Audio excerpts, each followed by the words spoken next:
Hi friends, welcome to my channel.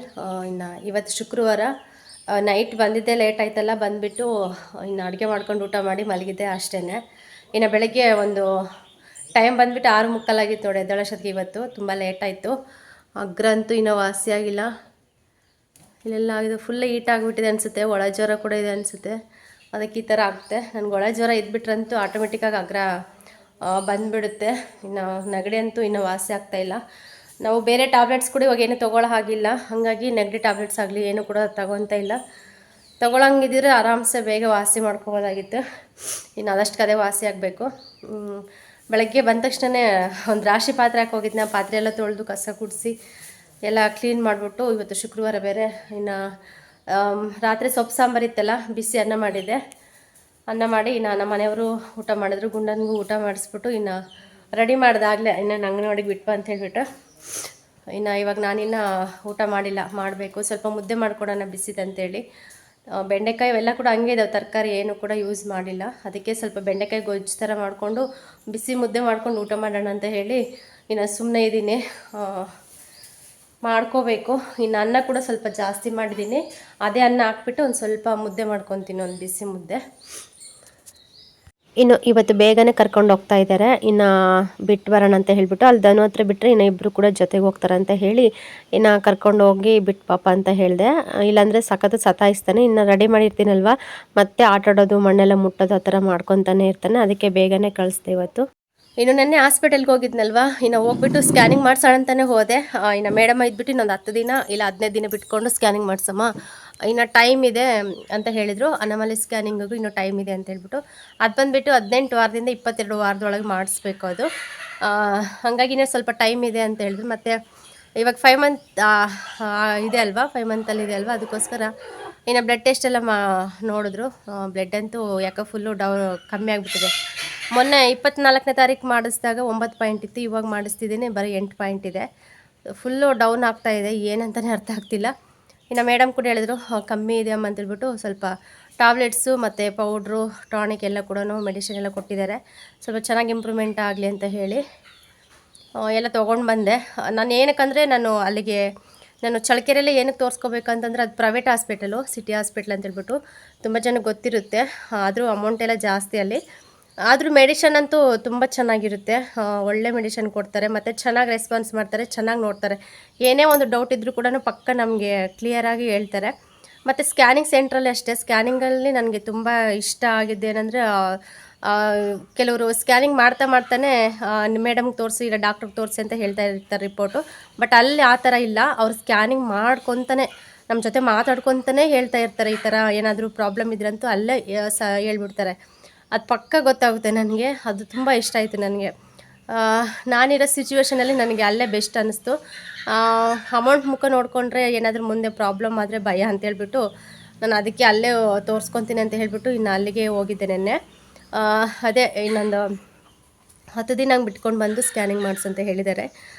ಮತ್ತೆ ಹೋಗಬೇಕು. ಅಲ್ಲಿ ಎಷ್ಟು ಜನ ನಮ್ಮ ಮುಂಚೆ ಅಲ್ಲಿ ಅಮ್ಮರ ಊರಲ್ಲಿ ಎಲ್ಲ ಇದ್ರಲ್ಲ ಹುಡುಗಿಯರೆಲ್ಲ ಕೂಡ ಕಂಪಲ್ಸರಿ ಎಲ್ಲ ತೋರಿಸ್ತಾಯಿದ್ರು. ಪ್ರತಿಯೊಂದು ಸ್ಕ್ಯಾನಿಂಗಲ್ಲೂ ಕೂಡ ಈ ಥರ ಪ್ರಾಬ್ಲಮ್ ಇದೆ ಅಂತ ಹೇಳಿದಾಗ ಪಕ್ಕ ಮಕ್ಕಳು ಹುಟ್ಟಿದಾಗ ಅದೇ ಪ್ರಾಬ್ಲಮ್ ಇತ್ತು. ಅವಾಗ ಗೊತ್ತಾಗ್ತಾ ಇತ್ತು, ನೋಡೋರು ಹೇಳೋದು ಕರೆಕ್ಟ್ ಅಂತ ಹೇಳ್ಬಿಟ್ಟು. ಮತ್ತು ನಂದು ಕೂಡ ಗುಂಡಿನಿಂದ 2 ಹಾರ್ಟ್ ಬೀಟ್ ಕೂಡ ಬಂದಿರಲಿಲ್ಲಲ್ವ. ಹೋಗಿ ಸ್ಕ್ಯಾನಿಂಗ್ ಮಾಡಿಸಿ ಒಂದು 2 ದಿನಕ್ಕೇ ನನಗೆ ನಾನು ಪೀರಿಯಡ್ ಆಗಿಬಿಡ್ತಾಯಿದ್ದೆ. ಆ ಥರ ಏನಾದ್ರು ಪ್ರಾಬ್ಲಮ್ ಇದ್ರಂತೂ ಪಕ್ಕ ಹೇಳ್ಬಿಡ್ತಾರೆ, ಇದು ಚೆನ್ನಾಗಿದೆ ಚೆನ್ನಾಗಿಲ್ಲ ಅಂತೇಳ್ಬಿಟ್ಟು. ಏನಾದರೂ ಒಂದು ಚೂರು ಮಿಸ್ಟೇಕ್ ಇದ್ದರೂ ಕೂಡ ಮಕ್ಕಳ ಮೇಲೆ ಒಂದು ಸ್ವಲ್ಪ ದೊಡ್ಡ ಚಿಕ್ಕ ಗುಳ್ಳೆ ಇದ್ದರೂ ಸಮೇತ ಅವರು ಹಂಗೆ ಹೇಳ್ತಾರೆ ಡೈರೆಕ್ಟಾಗಿ, ಅಷ್ಟು ಚೆನ್ನಾಗಿ ನೋಡ್ತಾರೆ. ಹಾಗಾಗಿ ನಾನು ಅಲ್ಲೇ ತೋರಿಸ್ಕೋಬೇಕಂತಲೇ ನಾನು ಹೋಗಿದ್ದೆ. ಇನ್ನು ನೆನ್ನೆಲ್ಲ ಫುಲ್ಲು ಓಡಾಡಿದ್ದೇ ಆಯಿತು, ಜರ್ನಿ ಮಾಡಿದ್ವಿ ತುಂಬ ದೂರ. ಮತ್ತು ಬರೀ ಬಸ್ ಹತ್ತೋದು, ಬಸ್ ಇಳಿಯೋದು, ಮತ್ತು ಅಲ್ಲಿಂದ ಇಲ್ಲಿಗೆ ಬರೋದೇ ಇದು. ಏನು ಮಾಡೋಕ್ಕಾಗುತ್ತೆ. ಮತ್ತು ತೋರಿಸ್ಕೊಂತೀವಿ ಅಂತಂದಮೇಲೆ ಹೋಗಲೇಬೇಕಾಗುತ್ತೆ. ನಮಗೆಲ್ಲಿ ಕಂಫರ್ಟಬಲ್ ಅನಿಸುತ್ತೆ ಅಲ್ಲಿ ತೋರಿಸ್ಕೊಳ್ಳೋದೇ ಬೆಸ್ಟು. ಇನ್ನು ನಾವು ಆಗಲೇ ಏನು ತೋರಿಸ್ಕೊಳ್ಳಲ್ಲಲ್ವ, ಇನ್ನು 2 ತಿಂಗ್ಳಿಗೆ ಸತಿ ತೋರಿಸ್ಕೊತೀವಿ. ಸ್ವಲ್ಪ ಚೆನ್ನಾಗಿ ಹೊಂದಿದ್ರೆ ಆರೋಗ್ಯ, ಮಗುದಾಗಲಿ ನಮ್ಮದಾಗಲಿ ಏನೂ ತೊಂದರೆ ಇರಲ್ಲ. ಹಾಗಾಗಿ ನಾನು ಅಲ್ಲಿಗೆ ಹೋಗಿದ್ದೆ. ನೋಡೋಣ, ಇನ್ನೊಂದು 10 ದಿನ 15 ದಿನ ಬಿಟ್ಕೊಂಡು ಮತ್ತೆ ಸ್ಕ್ಯಾನಿಂಗ್ ಮಾಡಿಸ್ತೀನಿ. ಇವಾಗ ಬ್ಲಡ್ ಎಲ್ಲ ಚೆನ್ನಾಗಿ ಇಂಪ್ರೂವ್ಮೆಂಟ್ ಆಗೋದಕ್ಕೆ ಟಾನಿಕ್ಕು ಟ್ಯಾಬ್ಲೆಟ್ಸ್ ಎಲ್ಲ ಕೊಟ್ಟಿದ್ದಾರೆ. ಅದು ಸ್ವಲ್ಪ ಟೈಮ್ ಟು ಟೈಮ್ ತೊಗೋಬೇಕು. ಮತ್ತು ನೀರು, ಊಟ ಎಲ್ಲ ಕೂಡ ಚೆನ್ನಾಗಿ ತೊಗೋಬೇಕು. ಚೆನ್ನಾಗಿದ್ದೀನಪ್ಪ, ಎಲ್ಲ ಚೆನ್ನಾಗಿ ಊಟ ಮಾಡ್ತೀನಿ, ಚೆನ್ನಾಗೇ ತಿಂತೀನಿ, ತರಕಾರಿ ಎಲ್ಲ ತಿಂತೀನಿ. ಆದರೆ ಯಾಕೆ ಕಮ್ಮಿ ಆಗ್ತಾಯಿದೆ ಗೊತ್ತಿಲ್ಲ ನನಗೆ. ನೋಡೋಣ, ಇದೆಲ್ಲ ಕೊಟ್ಟಿದ್ದಾರಲ್ಲ ಮೆಡಿಷನ್ ಎಲ್ಲ ತೊಗೊತೀನಿ. ತೊಗೊಂಡ್ಮೇಲಾದರೂ ಇಂಪ್ರೂವ್ಮೆಂಟ್ ಆಗುತ್ತೇನೋ ನೋಡಬೇಕು. ಇನ್ನು ಹಣ್ಣು ಅಷ್ಟೇ, ಹಣ್ಣು ಎಲ್ಲ ಕೂಡ ತರಿಸ್ತಾ ಇದ್ದೀನಿ ಇವಾಗ, ತಿಂತಾಯಿದ್ದೀನಿ. ಆದರೂ ಕೂಡ ಯಾಕೋ ಇದಾಗ್ತಾಯಿಲ್ಲ. ಇನ್ನು ಗುಂಡ ಕೂಡ ಹೋದ ಸ್ಕೂಲಿಗೆ. ಇನ್ನು ಬಟ್ಟೆ ಅಂತೂ ತುಂಬ ಬಟ್ಟೆ ಇದಾವೆ ಬಿಡಿ, ಆ ಬಟ್ಟೆ ಎಲ್ಲ ಒಗಿಬೇಕು. ನೀರಂತೂ ಬರ್ತಾನೆ ಇಲ್ಲ, ಯಾಕೋ ಏನೋ ನೀರು ಫುಲ್ಲು ಕಮ್ಮಿ ಆಗಿಬಿಟ್ಟಿದೆ. ಬೆಳಗ್ಗೆ ಕುಡಿಯೋದು ಕೂಡ ಇರಲಿಲ್ಲ. ಇನ್ನು ಬೆಳಗ್ಗೆ ಎದ್ಬಿಟ್ಟು ಸಣ್ಣಗೆ ಬರ್ತಾಯಿದ್ವು, ಅವನ್ನ ನೀಟಾಗಿ ಕ್ಯಾನೆಲ್ಲ ತೊಳೆದು ಸೋಸ್ಕೊಂಡು ಇನ್ನು ಅಡುಗೆ ಮಾಡೋದಕ್ಕೂ ಮತ್ತು ಕುಡಿಯೋದಕ್ಕೆಲ್ಲ ಕೂಡ ತುಂಬಿಸಿಟ್ಟಿದ್ದೀನಿ. ಇನ್ನು ಅಡುಗೆ ಕೆಲಸ ಮುಗೀತು. ಫಸ್ಟ್ ಹೋಗ್ಬಿಟ್ಟು ಬೆಂಡೆಕಾಯಿ ತೊಗೊಬಂದು ಒಂದು ಸ್ವಲ್ಪ ಗೊಜ್ಜು ಮಾಡಿಕೊಂಡು ಮುದ್ದೆ ಮಾಡ್ಕೊಂಡು ಊಟ ಮಾಡಬೇಕು. ಊಟ ಮಾಡಿ ಒಂದು ಸ್ವಲ್ಪ ಹೊತ್ತು ಗ್ಯಾಪ್ ಕೊಟ್ಬಿಟ್ಟು ಟ್ಯಾಬ್ಲೆಟ್ಸ್ ತೊಗೊಂಡು ಒಂದು ಸ್ವಲ್ಪ ಹೊತ್ತು ರೆಸ್ಟ್ ಮಾಡಿಬಿಡ್ತೀನಿ. ರೆಸ್ಟ್ ಮಾಡಿಬಿಟ್ಟು ಆಮೇಲೆ ನೆಕ್ಸ್ಟು ಬಟ್ಟೆ ಕೆಲಸ ನೋಡ್ಕೊಳ್ಳೋಣ ಫ್ರೆಂಡ್ಸ್. ವಿಡಿಯೋ ಕಂಟಿನ್ಯೂ ಆಗ್ತಾಯಿರುತ್ತೆ, ನೋಡ್ತಾಯಿರಿ.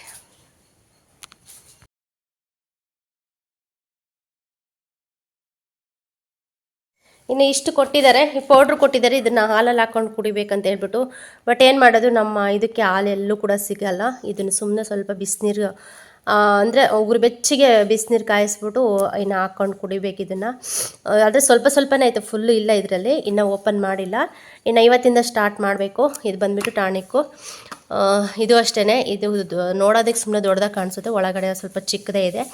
ಒಟ್ಟು ಬೇಗ ಖಾಲಿ ಮಾಡಬೇಕು. ಇನ್ನು ಟ್ಯಾಬ್ಲೆಟ್ಸ್ ಎಲ್ಲ ಕೊಟ್ಟಿದ್ದಾರೆ, ಐರನ್ ಟ್ಯಾಬ್ಲೆಟ್ಸು ಮತ್ತು ಕ್ಯಾಲ್ಶಿಯಂ ಟ್ಯಾಬ್ಲೆಟ್ಸ್ ಕೊಟ್ಟಿದ್ದಾರೆ. ಇದು ಬಂದುಬಿಟ್ಟು ಆರೆಂಜ್ ಫ್ಲೇವರು. ಇದು ಸುಮ್ಮನೆ ಒಂಥರ ಚಾಕ್ಲೇಟ್ ಥರ ಇರುತ್ತಂತೆ. ಇನ್ನು ಯಾವಾಗಾದರೂ ಹಿಂಗೆ ಮಧ್ಯಾಹ್ನ ಟೈಮಲ್ಲಿ ಹಂಗೆ ಸುಮ್ಮನೆ ಬಾಯಲ್ಲಿ ಹಾಕ್ಕೊಂಡು ಹಿಂಗೆ ಚೀಪಬೇಕು ಅಂತ ಹೇಳಿದ್ದಾರೆ.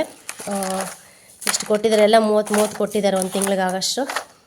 ಇನ್ನು ತೊಗೊಂಡು ಬಂದಿದ್ದೀನಿ, ಇಷ್ಟೇ. ಇದೆಲ್ಲ ಕೂಡ ತೊಗೋಬೇಕು. ನೋಡೋಣ ಇಷ್ಟಾದ್ರೂ ತೊಗೊಂಡ್ರೆ. ಹೇಳ್ಬೇಕಂದ್ರೆ ಇದು ಹಾಲಲ್ಲಿ ಹಾಕ್ಕೊಂಡು ಕುಡಿದ್ರೆ ಚೆನ್ನಾಗೆ. ಇಲ್ಲೆಲ್ಲೂ ಸಿಗಲ್ಲ ಲೂಸು, ಯಾರು ಕೂಡ ಹಾಕೋದಿಲ್ಲ. ಇನ್ನು ಪಾಕೆಟ್ ಹಾಲಂತೂ ಬಿಡಿ, ಪಾಕೆಟ್ ಹಾಲು ಸೆಟ್ ಆಗೋದಿಲ್ಲ. ಅದಕ್ಕೆ ಸುಮ್ಮನೆ ಬಿಸಿನೀರಲ್ಲೇ ಹಾಕ್ಕೊಂಡು ಕುಡಿಯೋಣ ಅಂತ ಹೇಳಿ ಇನ್ನು ಅಂದ್ಕೊಂಡಿದ್ದೀನಿ. ಇನ್ನು ಫೈನಲಿ ಊಟ ಎಲ್ಲ ಆಯಿತು. ಊಟ ಮುಗಿಸ್ಕೊಂಡು ಇನ್ನು ಸೀದಾ ಈ ಕಡೆ ಮನೆ ಹತ್ರ ಬಂದೆ, ಬಟ್ಟೆ ಎಲ್ಲ ತೊಗೊಂಡು. ಇನ್ನು ಬಟ್ಟೆ ಕೂಡ ಜಾಸ್ತಿ ಇದ್ವು, ಹಂಗೆ ಇಟ್ಬಿಟ್ರೆ ಇನ್ನೂ ಜಾಸ್ತಿ ಆಗ್ಬಿಡ್ತಾವೆ ಅಂತ ಹೇಳ್ಬಿಟ್ಟು ಒಂದು ಸ್ವಲ್ಪ ಹೊತ್ತು, ಒಂದು 10 ನಿಮಿಷ 1/4 ಗಂಟೆ ಏನೋ ಸುಮ್ಮನೆ ಊಟ ಮಾಡಿದ್ನಲ್ವ ಅವಾಗ ತಾನೇ. ಇನ್ನು ಊಟ ಆದ ತಕ್ಷಣ ಇನ್ನೇನು ಕೆಲಸ ಸ್ಟಾರ್ಟ್ ಮಾಡೋದಂತ ಹೇಳ್ಬಿಟ್ಟು ಒಂದು ಸ್ವಲ್ಪ ಹೊತ್ತು ಹಂಗೆ ಕೂತ್ಕೊಳ್ಳೋದು, ಹಿಂಗೆ ಸ್ವಲ್ಪ ಓಡಾಡೋದು ಮಾಡಿಬಿಟ್ಟು ಇನ್ನು ಫೈನಲಿ ಬಟ್ಟೆ ಎಲ್ಲ ತೊಗೊಂಡು ಈ ಕಡೆ ಮನೆ ಹತ್ರ ಬಂದೆ. ಅಲ್ಲಿ ನೀರು ಬರ್ತಾ ಇರಲಿಲ್ಲ, ಹಂಗಾಗಿ ಇಲ್ಲಿಗೆ ತೊಗೊಂಬಂದಿದ್ದೀನಿ ಒಗೆಯೋಣ ಅಂತ ಹೇಳಿ. ಇನ್ನು ಫಸ್ಟ್ ನನ್ನ ಬಟ್ಟೆ ಮತ್ತು ಗುಂಡನ ಬಟ್ಟೆ ಮಾತ್ರ ಒಗಿತೀನಿ. ಇನ್ನು ನಮ್ಮ ಮನೆಯವರು ಜಾಸ್ತಿ ಗಲೀಜಾಗಿರ್ತಾವಲ್ವ, ಅವ್ರು ಚೆನ್ನಾಗಿ ನೆನೆಸಿಟ್ಬಿಟ್ಟು ಇನ್ನು ಒಂದಿನ ಗ್ಯಾಪ್ ಕೊಟ್ಟು ಒಗೆಯೋಣ ಅಂತ ಹೇಳಿ ಇನ್ನು ಸರ್ಪೆಲ್ಲ ಹಾಕ್ಬಿಟ್ಟು ನೆನೆಸ್ತಾ ಇದ್ದೀನಿ. ಸರ್ಪೆಲ್ಲ ಹಾಕಿ ನೆನೆಸಿ ಒಂದು 20 ನಿಮಿಷ ಇಲ್ಲ ಅರ್ಧ ಗಂಟೆ ಸುಮ್ಮನೆ ಬಿಟ್ಬಿಡ್ತೀನಿ. ಅದೇನು ಕೊಳೆ ಆಗಿರೋದಿಲ್ಲ, ಆದರೂ ಕೂಡ ಸಮಾಧಾನಕ್ಕಾದ್ರೂ ನೆನೆಸ್ಬೇಕಂದ್ರೆ ನೆನೆಸುವಾಗ ಬಟ್ಟೆ ಸ್ವಲ್ಪ ಟೈಮ್ ಬಿಟ್ಟು ಒಗಿಬೇಕು, ಆವಾಗಲೇ ಸ್ವಲ್ಪ ಕ್ಲೀನ್ ಆಗೋದು. ಹಂಗಾಗಿ ಇನ್ನು ಎಲ್ಲ ಇಲ್ಲಿಗೆ ತೊಗೊಂಬಂದು ಇನ್ನು ನೆನೆಸ್ತಾ ಇದ್ದೀನಿ ಇಲ್ಲೇ. ಇನ್ನು ಎಲ್ಲರೂ ಕೂಡ ಕಮೆಂಟ್ ಮಾಡ್ತಾ ಇದ್ದೀರಾ, ಇನ್ನು ಹಿರಿಯೂರಲ್ಲಿ ಬಸವೇಶ್ವರ ಹಾಸ್ಪಿಟ್ಲು ಚೆನ್ನಾಗಿದೆ ಮತ್ತು ಡಾಕ್ಟ್ರು ಕೂಡ ಚೆನ್ನಾಗಿ ನೋಡ್ತಾರೆ, ಇಲ್ಲೇ ತೋರಿಸ್ಕೊಳ್ಳಿ ಅಂತ ಹೇಳ್ಬಿಟ್ಟು. ಇನ್ನು ಏನಂದರೆ ನಾನು ಅಲ್ಲೇ ಅಲ್ವಾ, ಅಮ್ಮರ ಮನೆಗಲ್ವಾ ಡೆಲಿವರಿಗೆ ಹೋಗೋದು, ಮತ್ತು ನನಗೂ ಸ್ವಲ್ಪ ಅನುಕೂಲ ಆಗುತ್ತೆ ಅಂತ ಹೇಳ್ಬಿಟ್ಟು ಇನ್ನು ಚಳ್ಳಕೆರೆಯಲ್ಲೇ ತೋರಿಸ್ಕೊಳ್ಳೋ ಹಾಗಾಯಿತು. ಇನ್ನು ನಾನು ಫಸ್ಟ್ನೇ ಕೂಡ ಅಲ್ಲೇ ತೋರಿಸ್ಕೊಂಡಿದ್ದೆ.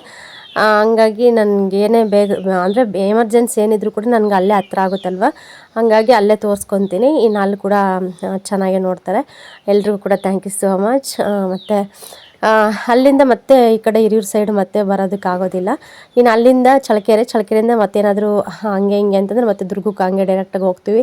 ಮತ್ತು ಇಲ್ಲಿಂದ ಸುತ್ತಾಡ್ಕೊಂಡು ಹೋಗೋದಕ್ಕಾಗೋದಿಲ್ಲ, ಮತ್ತು ಅಲ್ಲಿಂದ ಮತ್ತೆ ಈ ಕಡೆ ವಾಪಸ್ ಬರೋಕ್ಕೆ ಕೂಡ ಆಗೋಲ್ಲ. ಹಾಗಾಗಿ ಎಲ್ಲ ವ್ಯವಸ್ಥೆನೂ ನೋಡಿಕೊಂಡು ಮತ್ತೆ ಅಂದರೆ ಮುಂಚೆನೇ ಎಲ್ಲ ಪ್ಲ್ಯಾನ್ ಮಾಡಿಕೊಂಡೆ ಇದು ಮಾಡ್ಕೋಬೇಕಾಗುತ್ತೆ ಇಂಥ ಟೈಮಲ್ಲಿ. ಹಾಗಾಗಿ ಅಲ್ಲೇ ತೋರಿಸ್ಕೊತೀನಿ, ಚೆನ್ನಾಗಿದೆ.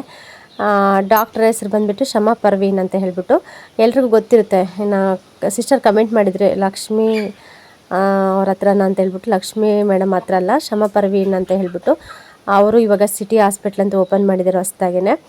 ಅವ್ರು ಮುಂಚೆಲ್ಲ ಗೌರ್ಮೆಂಟ್ ಹಾಸ್ಪಿಟ್ಲಲ್ಲೇ ನೋಡ್ತಾ ಇದ್ದಿದ್ದು, ಗೌರ್ಮೆಂಟ್ ಹಾಸ್ಪಿಟಲ್ ನೋಡ್ತಾ ಇದ್ರು, ಮತ್ತು ಪ್ರೈವೇಟ್ ಅವರು ಕೂಡ ಸಪ್ರೇಟಾಗಿ ಇಟ್ಕೊಂಡಿದ್ರು.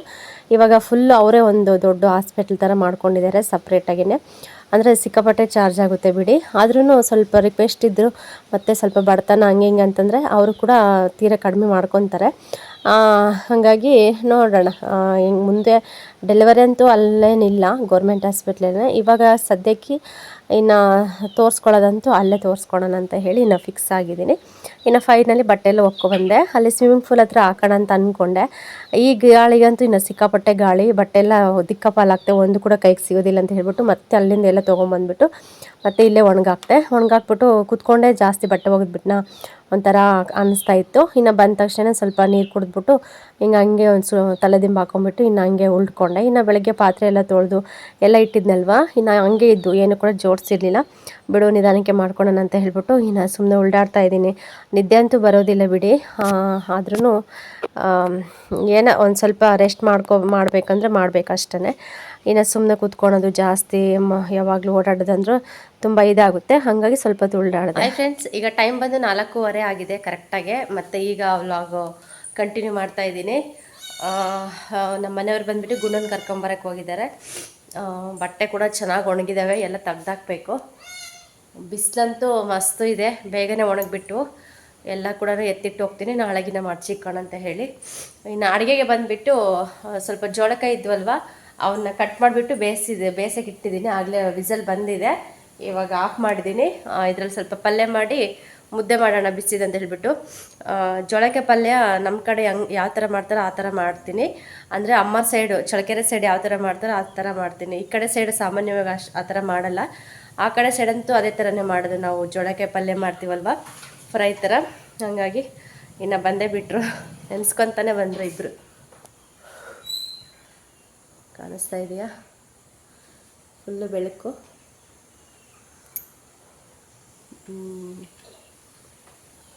ಬರ್ತಾ ಇದ್ದೇನೆ ಈಗ. ಹಂಗಾಗಿ ಆ ಥರ ಮಾಡೋಣ ಅಂತ ಹೇಳ್ಬಿಟ್ಟು ಎಲ್ಲ ರೆಡಿ ಮಾಡ್ಕೋಬೇಕೀಗ. ಅದಕ್ಕೆ ಬಂದು ಮೇನು ಶೇಂಗಾ ಬೀಜ ಬೇಕಾಗುತ್ತೆ. ಇನ್ನು ಇಷ್ಟು ದಿನ ಅಂತೂ ಖಾಲಿ ಆಗಿದ್ದು, ಇವಾಗ ಇದ್ದಾವೆ, ಅದಕ್ಕೋಸ್ಕರ ಮಾಡ್ತೀನಿ. ಯಾವ ಥರ ಮಾಡ್ತೀನಿ ಅನ್ನೋದು ಕೂಡ ಶೇರ್ ಮಾಡ್ಕೊಳ್ತೀನಿ, ಬನ್ನಿ. ಇನ್ನು ಶೇಂಗಾ ಬೀಜ ಬಂದುಬಿಟ್ಟು ಮೊನ್ನೆ ಹಾಸ್ಪಿಟಲ್ಗೆ ಹೋಗಿದ್ನಲ್ವ, ರೋಜಾ ಬಂದಿದ್ದಲ್ವ, ತೊಗೊಬಂದಿದ್ಲು. ಇನ್ನು ಚಿಕ್ಕಮ್ಮ ಬಂದುಬಿಟ್ಟು ಕೊಟ್ಟು ಕಳಿಸಿದ್ರು ಇವನ್ನ, ಹಂಗೆ ಅವಳಿಗೆ ಕೊಡಂತ ಹೇಳ್ಬಿಟ್ಟು. ಇನ್ನು ಎಲ್ಲ ಎತ್ತಿಟ್ಟಿದ್ರಂತೆ, ಟೊಮೊಟೊ ಅದೆಲ್ಲ ಕೂಡ ಎತ್ತಿಟ್ಟಿದ್ರಂತೆ. ಇದನ್ನು ತೊಗೊಂಡೋಗೋದಕ್ಕಾಗುತ್ತೆ ಇಲ್ಲ ಅಂತ ಹೇಳ್ಬಿಟ್ಟು ಏನು ಕೊಟ್ಟು ಕಳಿಸಿಲ್ಲ. ನನಗೆ ಎಮರ್ಜೆನ್ಸಿ ಅರ್ಜೆಂಟ್ ಬೇಕಾಗಿರೋ ಶೇಂಗಾ ಬೀಜ ಅಷ್ಟೇ. ಈ ಕಡೆ ಸೈಡ್ ಸಿಗೋದಿಲ್ಲ, ನಮ್ಮ ಸೈಡ್ ಅಂದರೆ ಚಳ್ಳಕೆರೆ ಸೈಡ್ ಇವಾಗ ಸೀಸನ್ ಅಂದರೆ ಮಳೆ ಚೆನ್ನಾಗಿ ಬಂದರೆ ಇವಾಗ ಬಿತ್ತೋ ಟೈಮು. ಹಂಗಾಗಿ ಎಲ್ಲರೂ ಕೂಡ ಶೇಂಗಾ ಬೀಜನೆಲ್ಲ ಕ್ಲೀನ್ ಮಾಡಿಕೊಂಡು ಮತ್ತು ಕಡಲೆಕಾಯೆಲ್ಲ ತೊಗೊಂಡು ಸುಲ್ಕೊಂಡು ರೆಡಿ ಮಾಡಿ ಇಟ್ಕೊತಾರೆ ಬಿತ್ತೋದಕ್ಕೆ ಮಳೆ ಬಂದ ತಕ್ಷಣ. ಚಿಕ್ಕಮ್ಮ ಬಂದುಬಿಟ್ಟು ಎಲ್ಲ ಯಾರಾದರೂ ಕರೀತಾರೆ ಹಿಂಗೆ ಸ್ವಲ್ಪ ಶೇಂಗಾ ಬೀಜ ಕ್ಲೀನ್ ಮಾಡೋಕ್ಕೆ ಬರ್ತೀಯನಮ್ಮ ಅಂತ ಹೇಳ್ಬಿಟ್ಟು ಅವಾಗ ಹೋಗ್ತಾರೆ ನಮ್ಮ ಚಿಕ್ಕಮ್ಮ. ಹೋಗ್ಬಿಟ್ಟು ಎಲ್ಲ ಬೀಜ ಎಲ್ಲ ಡಿವೈಡ್ ಮಾಡ್ತಾರಲ್ವ, ಇನ್ನು ಮತ್ತು ಸ್ವಲ್ಪ ದೊಡ್ಡ ದೊಡ್ಡ ಬೀಜ ಅಂದರೆ ಬಿತ್ತೋದಕ್ಕೆ ಯಾವ ಬರ್ತಾವೋ ಅವೆಲ್ಲ ಕೂಡ ಡಿವೈಡ್ ಮಾಡ್ತಾರೆ. ಇವು ಬಿತ್ತೋದಕ್ಕೂ ಬರೋದಿಲ್ಲ, ಏನಿಲ್ಲ, ಇವೇನಿದ್ರು ಕೂಡ ತಿನ್ನೋದಕ್ಕೆ ಯೂಸ್ ಮಾಡಬೇಕಷ್ಟೇ. ಹಂಗಾಗಿ ಇನ್ನು ಕೊಟ್ಟು ಕಳಿಸಿದ್ರು ಒಂದು ಸ್ವಲ್ಪ ಇನ್ನೊಂದು ಸೇರು 1.5 ಸೇರು ಮೇಲೆ ಇದ್ವು. ನನಗೂ ಕೂಡ ಹೆಂಗೋ ಬೇಕಾಗಿತ್ತು. ಇನ್ನು ರೋಜಿನಕಾಯಿಗೆ ಕೊಟ್ಟು ಕಳಿಸಿದ್ರಲ್ವ, ಇನ್ನು ತೊಗೊಂಡು ಹಂಗೆ ಬಂದಿದ್ದೆ. ಖಾಲಿಯಾಗಿದ್ದು ಮನೇಲಿ ಸಮೇತ. ನನಗೂ ಕೂಡ ತುಂಬ ಹೆಲ್ಪ್ ಆಯಿತು. ಇನ್ನು ಹಣ್ಣು ತಿನ್ನೋಣ ಅಂತ ಹೇಳ್ಬಿಟ್ಟು ತೊಗೊಂಬಂದು ಇಟ್ಟಿದ್ದೆ ಫ್ರಿಜ್ಜಿಂದ ತೊಗೊಂಬಂದು ಇಲ್ಲೇ ಮನೆ ಹತ್ರ ಇಟ್ಟಿದ್ದೆ. ಕರೆಕ್ಟಾಗಿ ಇನ್ನು ಗುಂಡ ಕೂಡ ಬಂದ. ಏನೇ ತಿಂದರೂ ಕೂಡ ಅವ್ನು ಬಿಟ್ಟು ತಿನ್ನೋ ಮನಸ್ಸು ಬರೋಲ್ಲ ನನಗೆ. ಅದಕ್ಕೆ ಬಂದ ತಕ್ಷಣ ಇನ್ನು ಅವನೇ ನೋಡ್ಕೊಂಬಿಟ್ಟು ತೊಳ್ಕೊಂಡು ಇನ್ನು ಬಂದು ಕಟ್ ಮಾಡಿಕೊಡ್ತಾ ಅಂತ ಹೇಳ್ತಾ ಇದ್ದೆ. ಸರಿಯಾಗಿ ತೊಳ್ಕೊಂಬರೋ ಹೋಗಿ, ನೀನು ನೀಟಾಗಿ ತೊಳೆದಿದ್ದಿ ಇಲ್ಲ ಅಂತ ಹೇಳ್ಬಿಟ್ಟು ನೋಡ್ತಾ ಇದ್ದೀನಿ. ಇನ್ನೊಂದು ಸತಿ ತೊಳ್ಕೊಂಬಂದು ಇನ್ನು ಇಬ್ಬರು ತಿನ್ನೋಣ ಅಂತ ಹೇಳ್ಬಿಟ್ಟು ಇನ್ನು ಕೂತ್ಕೊಂಡ್ವಿ. ನಾನು ಬಂದುಬಿಟ್ಟು ಜೋಳಕಾಯಿ ಎಲ್ಲ ಕೂಡ ಕಟ್ ಮಾಡ್ಕೊಳ್ಳೋಣ ಅಂತೇಳಿ ಎತ್ತಿಟ್ಟಿದ್ದೆ. ಟೊಮೊಟೊ, ಜೋಳಕಾಯಿ, ಈರುಳ್ಳಿ ಅವೆಲ್ಲ ಕೂಡ. ನಾವು ಬಂದುಬಿಟ್ಟು ಶೇಂಗಾ ಪುಡಿ ಯೂಸ್ ಮಾಡ್ತೀವಿ. ಇನ್ನು ಈ ಕಡೆ ಸೈಡ್ ಶೇಂಗಾ ಪುಡಿ ಯೂಸ್ ಮಾಡೋದಿಲ್ಲ ಅಲ್ವಾ, ಹಂಗಾಗಿ ಒಂಥರ ಹೊಸದು ಅನಿಸುತ್ತೆ. ನಾವು ಚಳ್ಳಕೆರೆ ಸೈಡಂತೂ ತುಂಬ ಜನ ಇದೇ ಥರನೇ ಮಾಡೋದು. ಈ ಬೆಂಡೆಕಾಯಿ ಪಲ್ಯ ಮಾಡಲಿ, ಈ ಥರ ಹೀರೆಕಾಯಿ ಪಲ್ಯ ಮಾಡಲಿ, ಏನೇ ಪಲ್ಯ ಮಾಡಿದ್ರು ಕೂಡ ನಾವು ಶೇಂಗಾ ಪುಡಿ ಯೂಸ್ ಮಾಡ್ತೀವಿ. ನಮ್ಮ ಮನೇಲಂತೂ ಪಕ್ಕ ಅಲ್ಲಿ ಊರಲ್ಲಿ ಎಲ್ಲದಕ್ಕೂ ಕೂಡ ಜಾಸ್ತಿ ಶೇಂಗಾ ಬೀಜನೇ ನಾವು ಆ ಕಡೆ ಯೂಸ್ ಮಾಡೋದು. ಈ ಕಡೆ ಸೈಡ್ ಏನಂದರೆ ಅಸಲು ಶೇಂಗಾ ಬೀಜನೇ ಯೂಸ್ ಮಾಡಲ್ಲ. ಏನಿದ್ರು ಈ ಚಿತ್ರಾನ್ನಕ್ಕೆ, ಪುಳಿಯೋಗರೆಗೆ, ಉಪ್ಪಿಟ್ಟಿಗೆ ಅಷ್ಟಕ್ಕೆ ಬಿಟ್ಟರೆ, ಮತ್ತು ಯಾವಾಗ ನಿಂಗೆ ಚಟ್ನಿ ಮಾಡೋದಕ್ಕೆ ಅಷ್ಟಕ್ಕೆ ಬಿಟ್ಟರೆ ಇನ್ನು ಸಾಂಬಾರಿಗಂತೂ ಹಾಕೋದೇ ಇಲ್ಲ. ಈ ಕಡೆ ಸೈಡ್ ಬರೀ ಕಾಯಿ, ಅಂದರೆ ಈ ಕಡೆ ಹಿರಿಯೂರು ಸೈಡ್ ಜಾಸ್ತಿ ಕಾಯಿ ಅಲ್ವಾ ಬೆಳೆಯೋದು. ಇನ್ನು ಹಂಗಾಗಿ ಈ ಕಡೆ ಯಾವಾಗಲೂ ಕೂಡ ಕಾಯಿ ಹಾಕಿನೇ ಸಾಂಬಾರು. ಏನು ಪಲ್ಯ ಮಾಡಿದ್ರೆ ಸಮೇತ ಕಾಯಿ ತುರಿ ಹಾಕ್ತಾರೆ, ಮಿಸ್ ಮಾಡೋದಿಲ್ಲ. ಬಟ್ ಆ ಕಡೆ ಸೈಡು ಇರೋರು ಹಾಕ್ತಾರೆ ಅಂದ್ಕೊಳ್ಳಿ, ಅಂದರೆ ತೋಟ ಇರೋರು, ಬೆಳೆಯೋರು ಮತ್ತು ಹಾಕ್ತಾರೆ, ಹಾಕೋದಿಲ್ಲ ಅಂತ ಹೇಳಲ್ಲ, ಕಂಪಲ್ಸರಿ. ಹಿಂಗೆ ತೋಟ ಎಲ್ಲ ಇರೋರು ಕೂಡ ಹಾಕ್ತಾರೆ. ಬಟ್ ನಾವು ತೋಟ ಇಲ್ದಿರೋರು ಮತ್ತು 50 ರೂಪಾಯಿ ಕೊಟ್ಟು ಕಾಯಿ ತೊಗೊಂಡು ಇನ್ನೆಲ್ಲಿ ಯೂಸ್ ಮಾಡೋಕ್ಕಾಗುತ್ತೆ ಹೇಳಿ, ಆಗೋದೇ ಇಲ್ಲ. ಹಂಗಾಗಿ ನಾವೇನು ಮಾಡ್ತೀವಿ ಅಂದರೆ ಮನೇಲಿ ಯಾವಾಗಲೂ ಕೂಡ ಶೇಂಗಾ ಬೀಜನ ಯೂಸ್ ಮಾಡೋದು. ಒಂದು ಸತಿ ಸೀಸನ್ ಬಂತು ಅಂತಂದರೆ ಶೇಂಗಾ ಎಲ್ಲ ಕಿತ್ತು ಎಲ್ಲ ಖಾಲಿ ಆಗೋವರೆಗೂ ಕೂಡ ಆ ಕಡೆ ಎಲ್ಲ ಸಿಗ್ತಾ ಇರುತ್ತೆ. ಇನ್ನು ಕೆಲ್ಸಕ್ಕೆ ಹೋದಾಗಲಿ ಮತ್ತು ಕಡಲೆಕಾಯಿ ಬಳ್ಳಿ ಮಿಷಿನ್ಗೆ ಹಾಕಿಸ್ತೀವಲ್ವ, ಮಿಷಿನ್ಗೆ ಹಾಕಿಸ್ಬೇಕಾದ್ರೆ ಮತ್ತು ಶೇಂಗಾ ಎಲ್ಲ ಕ್ಲೀನ್ ಮಾಡಬೇಕಾದ್ರೆ ಅವಾಗೆಲ್ಲ ಸಿಗ್ತಾ ಇರ್ತವೆ. ಮತ್ತು ಹೊಲದಲ್ಲೆಲ್ಲ ಕೂಡ ಕಡಲೆಕಾಯಿ ಎಲ್ಲ ಕಿತ್ತ ಮೇಲೆ ಇನ್ನು ಅದು ಸ್ವಲ್ಪ ಕಡಲೆಕಾಯಿ ಎಲ್ಲ ಕೂಡ ಒಂದೊಂದು ಮಿಸ್ ಆಗಿರುತ್ತೆ ಹೊಲದಲ್ಲಿ. ಅವಾಗೆಲ್ಲ ಕೂಡ ಆರಿಸ್ಕೊಂಬರೋದಕ್ಕೆಲ್ಲ ಹೋಗ್ಬಿಟ್ಟು ಸುಮಾರು ಕಡಲೆಕಾಯಿ ಎಲ್ಲ ಕೂಡ ಕೂಡಾಕಿರ್ತೀವಿ. ಅಂದರೆ ಹೊಲ ಇಲ್ಲದೆ ಇರೋರು ಆ ಥರ. ಇನ್ನು ನಮ್ಮ ಚಿಕ್ಕಮ್ಮರು ಅಷ್ಟೇ, ನಾವು ಒಂದೇನು ಬೆಳೆಯಲ್ಲಲ್ವ, ಇನ್ನು ಹೋಗ್ಬಿಡ್ತಾರೆ ಎಲ್ಲ ಸುಮಾರು ಜನ ಹೋಗ್ಬಿಟ್ಟು ಆರಿಸ್ಕೊಬಂದು ಚೀಲ ಹಂಗೆ ಎತ್ತಿರ್ತಾರೆ. ಇನ್ನು ಹೇಳ್ಬೇಕಂದ್ರೆ ಶೇಂಗಾ ಎಣ್ಣೆನೇ ಜಾಸ್ತಿ ಆ ಕಡೆ ಯೂಸ್ ಮಾಡೋದು. ಇನ್ನು ಈ ಕಡೆ ಸೈಡಂತೂ ಬರೀ ಸನ್ಫ್ಲವರ್ ಆಯಿಲೇ ಯೂಸ್ ಮಾಡ್ತಾರೆ. ನಾವು ಇಲ್ಲಿಗೆ ಬಂದಾಗಿಂದ ಅದೇ ಎಣ್ಣೆನೇ ನಾನು ಕೂಡ ಯೂಸ್ ಮಾಡ್ತಾ ಇರೋದು. ಯಾಕೆಂದರೆ ಮನೆಯಲ್ಲಿ ಮುಂಚೆಯಿಂದನೂ ನಾನು ಮದುವೆ ಆಗಿ ಬಂದಾಗಿಂದನೂ ಅದೇ ಎಣ್ಣೆನೇ ಯೂಸ್ ಮಾಡೋದಿಲ್ಲಿ. ಹಂಗಾಗಿ ಶೇಂಗಾ ಎಣ್ಣೆ ಈ ಕಡೆ ಯೂಸ್ ಮಾಡೋದಿಲ್ಲ.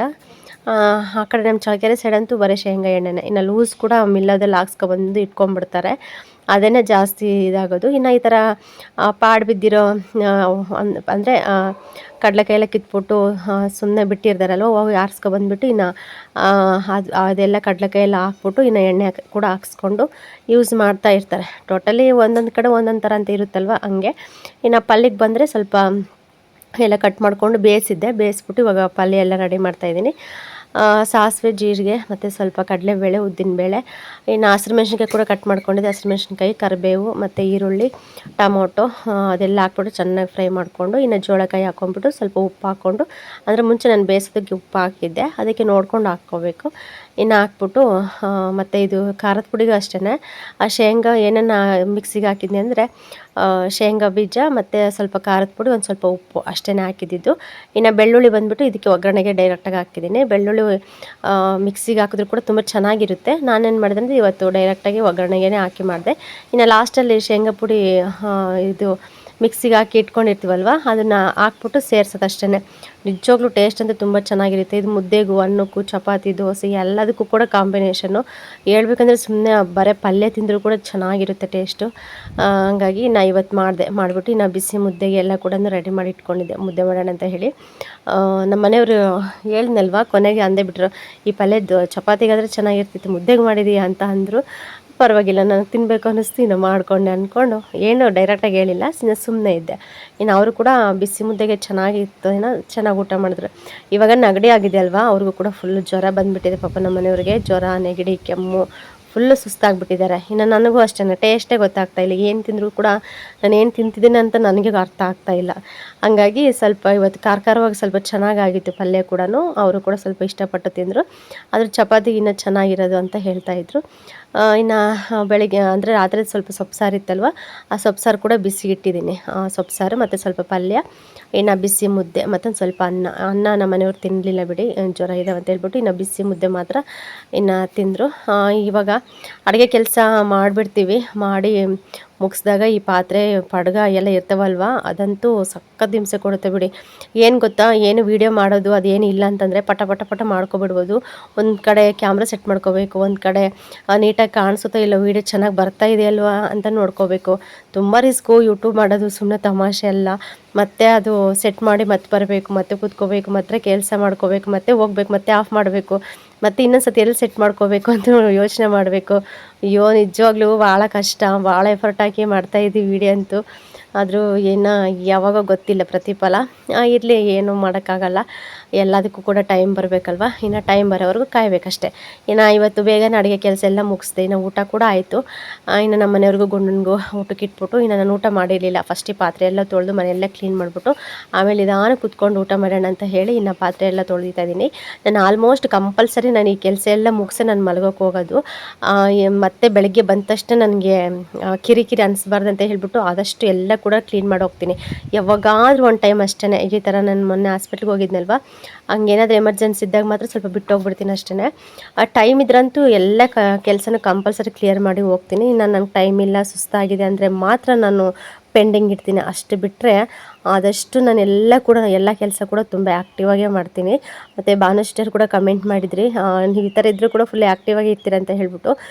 ನಾವೆಷ್ಟು ಆ್ಯಕ್ಟಿವ್ ಆಗಿರ್ತೀವೋ ನಮ್ಮ ಆರೋಗ್ಯ ಕೂಡ ಅಷ್ಟೇ ಚೆನ್ನಾಗಿರುತ್ತೆ. ಆರೋಗ್ಯ ಚೆನ್ನಾಗಿಲ್ಲ ಅಂದರೂ ಕೂಡ ಒಂದೊಂದು ಸತಿ ಅಪ್ಪ ಹುಷಾರಿಲ್ಲ ಅಂತೇಳ್ಬಿಟ್ಟು ಸುಮ್ಮನೆ ಡಲ್ಲಾಗಿದ್ಬಿಟ್ರೆ ಅದನ್ನು ಹಂಗೇ ಕಂಟಿನ್ಯೂ ಆಗಿಬಿಡುತ್ತೆ ಅದು. ಹಂಗಾಗಿ ನಾವು ಎಷ್ಟೇ ಇದ್ದಿದ್ರು ಕೂಡ ಇನ್ನು ಈ ಕೆಲಸ ಅಂತೂ ತಪ್ಪಲ್ಲೇ ಬಿಡಿ, ಇದೆಲ್ಲ ಮಾಡಿಕೊಳ್ಳೇಬೇಕು ನಾವು. ಇನ್ನು ನಮಗೋಸ್ಕರ ಅಲ್ಲ ಅಂದಿದ್ರು ನಮ್ಮ ಮನೆಯವ್ರಿಗೋಸ್ಕರನಾದರೂ ಮಾಡಬೇಕಲ್ವಾ. ಇನ್ನು ಪಾತ್ರೆ ತೊಳಿತಾ ಇದ್ದೆ, ಸಡನ್ನಾಗಿ ಹನಿ ಉದ್ರಕ್ಕೆ ಸ್ಟಾರ್ಟ್ ಮಾಡ್ತು. ಹೆಂಗೋ ಇವತ್ತಾದರೂ ಮಳೆ ಬರುತ್ತೇನಂತ ಖುಷಿಗೆ ಮತ್ತು ಎದ್ಬಿಟ್ಟು ಇನ್ನು ಬಟ್ಟೆ ಚೆನ್ನಾಗಿ ಬೆಳಗ್ಗೆಯಿಂದ ಚೆನ್ನಾಗಿ ಒಣಗಿದ್ದಾವೆ. ಮತ್ತು ಯಾಕೆ ಬೇಕು ಅಂತ ಹೇಳ್ಬಿಟ್ಟು ಇನ್ನು ಪಾತ್ರೆ ಅರ್ಧಕ್ಕೆ ಬಿಟ್ಬಿಟ್ಟು ಇನ್ನು ಬಟ್ಟೆ ಎಲ್ಲ ತೆಗೆದು ಒಳಗೆ ಹಾಕೋಣ ಅಂತ ಹೇಳ್ಬಿಟ್ಟು ಇನ್ನು ಬಟ್ಟೆ ತೆಗಿತಾ ಇದ್ದೀನಿ. ಮತ್ತು ಸುಮ್ಮನೆ ಬೆಳಗ್ಗೆಯಿಂದ ಒಣಗಿರೋ ಯಾಕೆ ಅಂತ ಹೇಳಿ ಚೆನ್ನಾಗಿ ಒಣಗಿದ್ವು. ಇನ್ನು ಬಿಸಿಲು ಕೂಡ ಚೆನ್ನಾಗೇ ಇದೆ. ಇನ್ನು ಇವಾಗ ಕೂಡ ಅಷ್ಟೇ ಒಂಥರ ಬೇಸಿಗೆ ಥರ ಇದೆ. ಹಾಗಾಗಿ ಏನೋ ಇದಿಲ್ಲ, ಮಳೆದಂತೂ ಅಸಲು ವಾತಾವರಣನೇ ಇಲ್ಲ ಬಿಡಿ. ಇನ್ನೇನು ಮಾಡೋದಕ್ಕಾಗೋದಿಲ್ಲ. ಇನ್ನು ಯಾವಾಗ ಬರುತ್ತೋ ಅದು ಆವಾಗಲೇ ಬರೋದು, ಅಲ್ಲಿವರೆಗೂ ನಾವು ಕಾಯಬೇಕಾಗುತ್ತೆ. ಇನ್ನು ಬಟ್ಟೆ ಎಲ್ಲ ತೆಗ್ದಾಕಿ ಇನ್ನು ಪಾತ್ರೆ ಎಲ್ಲ ತೊಳೆದು ಇನ್ನು ನೀಟಾಗಿ ಕಸ ಎಲ್ಲ ಗುಡಿಸಿ ಇನ್ನು ಊಟ ಕೂಡ ಆಯಿತು. ಇನ್ನು ಊಟ ಮಾಡಿ ಇನ್ನು ಹೊರಡೋಣ ಅನ್ನೋಷ್ಟರಲ್ಲಿ ಇನ್ನು ನೋಡ್ತಾ ಇರ್ಬೋದು ಸುಮ್ಮನೆ ನಿಧಾನಕ್ಕೆ ಬರ್ತಾಯಿದೆ ಮಳೆ, ಅಷ್ಟೇ ಜೋರಾಗೇನು ಬರ್ತಾ ಇಲ್ಲ. ಸುಮ್ಮನೆ ಹನಿ ಉದುರ್ತಾ ಇತ್ತು. ಇದು ಬಂಡೆ ಅಲ್ವಾ, ಇನ್ನು ಬಂಡೆ ಸ್ವಲ್ಪ ಬೇಗನೆ ನೆಂದು ಬಿಡುತ್ತೆ, ಹಾಗಾಗಿ ಈ ಥರ ಕಾಣಿಸ್ತಾ ಇದೆ. ವಾತಾವರಣ ಕೂಡ ನೋಡ್ಬೋದು, ತೀರ ಅಷ್ಟು ಮೋಡ ಏನಿಲ್ಲ. ಇನ್ನು ಕತ್ಲು ಕೂಡ ಅಂದರೆ ಟೈಮ್ ಕೂಡ ಆಗಿತ್ತಲ್ವ, ಸ್ವಲ್ಪ ಸಂಜೆ ಟೈಮು, ಹಂಗಾಗಿ ಈ ಥರ ಕಾಣಿಸ್ತಾ ಇದೆ. ಇನ್ನು ಫೈನಲಿ ನನ್ನ ಮನೆ ಕೆಲಸ ಎಲ್ಲ ಮುಗಿಸ್ದೆ. ಇನ್ನು ಪಾತ್ರೆ ಎಲ್ಲ ತೊಳೆದು ಹಂಗೆ ಇಟ್ಟಿದ್ದೆ, ಅವನ್ನೇನು ಕೂಡ ಸ್ಟ್ಯಾಂಡಿಗೆ ಜೋಡಿಸಿರಲಿಲ್ಲ. ಮತ್ತು ನಾಳೆ ಬೆಳಗ್ಗೆ ಬಂದುಬಿಟ್ಟು ಮತ್ತೆ ಅಡುಗೆ ಕೆಲಸ ಸ್ಟಾರ್ಟ್ ಮಾಡಬೇಕಲ್ಲ, ಅವಾಗೆಲ್ಲ ತೊಗೊತೀನಲ್ವ, ಆವಾಗ ಮತ್ತೆ ಇದಾಗುತ್ತೆ ಅಂತ ಹೇಳ್ಬಿಟ್ಟು ಹಂಗೆ ಎತ್ತಿಟ್ಟಿದ್ದೆ. ಇನ್ನು ಬಟ್ಟೆ ಕೂಡ ಅಷ್ಟೇ ತೊಗೊಂಡೋಗಿ ಇನ್ನು ಚೇರ್ ಮೇಲೆ ಹಾಕಿದ್ದೆ. ಅವನು ಕೂಡ ನಾಳೆನೇ ಎಲ್ಲ ಮಡ್ಚಿಕ್ಕಣ ಅಂತ ಹೇಳಿ ಇನ್ನು ಅದ್ರ ಸುದ್ದಿ ಹೋಗಲಿಲ್ಲ. ಓಕೆ ಫ್ರೆಂಡ್ಸ್, ನೆಕ್ಸ್ಟ್ ವ್ಲಾಗಲ್ಲಿ ಸಿಗೋಣ. ಅಲ್ಲಿವರೆಗೂ ವ್ಲಾಗ್ ನೋಡ್ತಾಯಿರಿ.